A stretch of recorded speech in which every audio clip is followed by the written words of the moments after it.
What started as a joke in your life but slowly became 100% serious?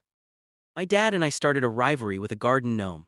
When I was a kid, our new neighbor put a classic, creepy-looking garden gnome by his front path. As a joke, I snuck out one night and turned it around to face his house. The next day, it was turned back, facing the street. This escalated. I'd move it behind a bush, he'd move it back. My dad got involved, and it became our secret family mission. We built a tiny catapult to fling water balloons at it. The neighbor retaliated by building a tiny picket fence around the gnome. We kidnapped it, leaving a tiny ransom note made of letters cut from magazines.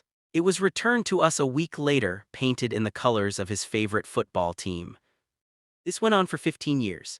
It was a silent, anonymous, and increasingly elaborate prank war fought through a single garden gnome. We never spoke to the neighbor about it. We just nodded politely when we saw him. When I left for college, my dad continued the rivalry. When I came home for Christmas last year, the gnome was gone.